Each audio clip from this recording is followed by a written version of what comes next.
Hey everyone, welcome back for a video. It has been a very long time since I have put out any content, but I really wanted to do this March wrap up because I was gonna skip it because it's almost April, but I'm just enough of a completionist that it was gonna bother me to leave this video undone. So I'm gonna try to do this quickly because this is old news, you guys.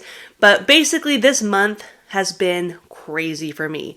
My husband got a new job, which is great news. It's a very good thing, but the transition has been intense. Like, it's taken a lot out of our family. He's been gone a lot, and there's just been a lot of changes. So that's been something interesting.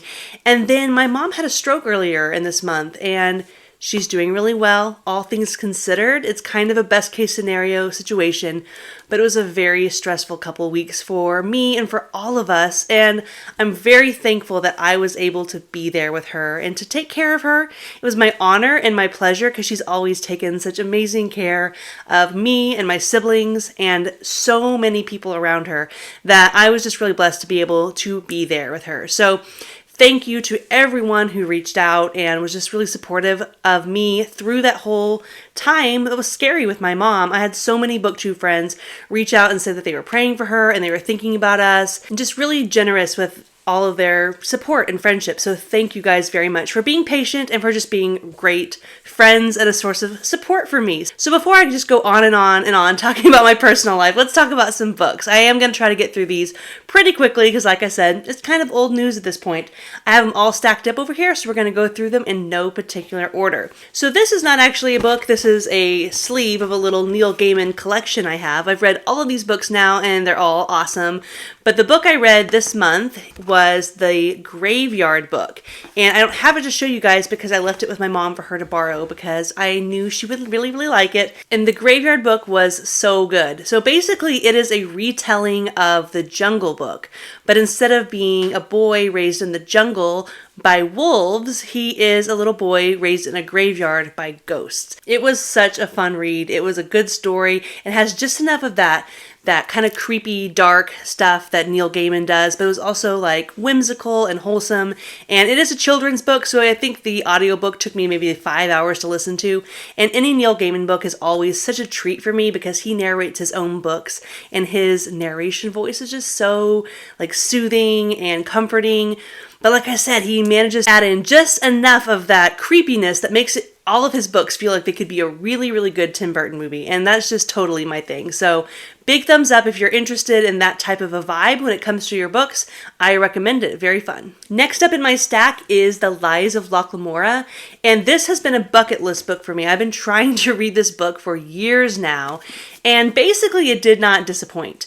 I kind of knew going into it that this was going to be like a custom made for my preferences type of book because everyone talks about how it has this really good bromance in it, it's heisty, it has action, and it's very character driven, and there's flashbacks. Like, these are all things I like in books. At first I think my expectations going into it were maybe a little high because for the first 20 or 30%, like I wanted to be enamored immediately, apparently, and it just took me a little while to like get to know the characters and get really invested in the story, which is fine. But at first I was a little nervous. I'm like, oh, am I not going to like this as much as I thought I should? But then by the end of it, I was just in love with it. I really, really liked that book. And I'll definitely keep reading everything that comes after it. So this is where I admit to you guys that I have never read To Kill a Mockingbird until the month of March. And I don't know what I can say about the story that hasn't already been said because this book is a classic and it's a must read and it's so many people's favorite books for a very, very good reason. This is my husband's favorite book of all time. I have seen the movie. I have seen the play. So I had a pretty good outline of what the story was going to be about going into it. But what can I say? The book is just better. It blew me away. What an important story now and always. And there's these themes that are in it that are very obvious. And they are themes we all need to hear and be reminded about. But then there's underlying themes that are more subtle that to me were just very, very moving and impactful This is a book that is so many people's favorite book, but after reading it, I have to say, I don't think it's overhyped. I think it's just as good as it gets made out to be, and I understand why it's so many people's favorites. So this is something I will definitely be reading again. I hope my kids read it. I hope everyone reads it. It's just phenomenal. What can I say? Now, the next book I want to talk about, I probably can't even count as a March read because I finished it in March, but I started it in December of last year, and I am, of course, talking about The Lonesome Crown by Brian Lee Durfee. Now, this book, why did it take me so long to read? I'm just not good at reading physical books that are this big in a quick manner at all. So I'm not sure, you guys. It took me forever, and I would take weeks in between. I would sit down, I'd read 100 or 200 pages, because when I was reading it, I was very engaged. It was gripping. Stuff is happening. You know, storylines are being wrapped up. Questions are being answered. Crazy battle scenes. Like, it was exciting and interesting the whole time. But yeah, for some reason, I'd pick it up, I'd read a chunk, and then I'd set it down for weeks. I think reading it in that way was a major disservice because, first of all, the book is good. I liked it. I still definitely recommend the trilogy, but I want to read it again with audio when the audio comes out so I can kind of have my normal experience with it, because chopping it up like this just wasn't great for me because my experience just feels so fragmented. So whenever the audiobook comes out, I'm going to give it another go just so I can have a better experience with it. But the book itself was good, you guys. Now, it does some things that I was not a fan of, some decisions that just kind of like rubbed me the wrong way, and I can't tell if that's just a personal preference and it's fair that I don't really care for it, or if it was just because I went about it in such a fragmented way that it made the issues I had with it seem more obvious, versus when you're like fully immersed in something and enjoying it, you can kind of take little bits that you don't care for as much and like get over it because you like everything else about it so much. So all in all, great book, wonderful series, but my experience with it was so weird that I want to give it another go. So you guys, I'm still really loving this series. This one is The Secrets of the Immortal, Nicholas Flamel. It's book 3, The Sorceress. And this one was my favorite of, there's 6 of them. I've read 4 now, but at this point, this one was my favorite. It probably still is my favorite of all 4. I just love the story and the way it's developing.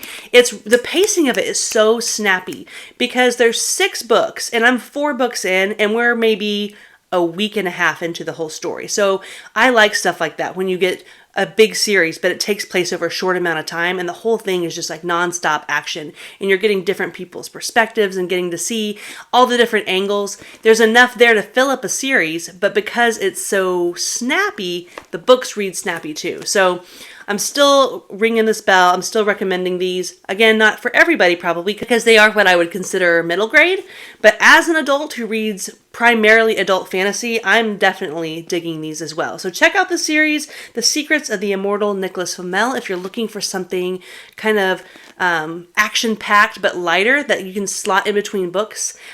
This is working really well for me. In March, I continued with my Red Rising reread and read Morning Star for a second time, and I stick with my original stance that of the 3 original Red Rising books, Morning Star is my favorite.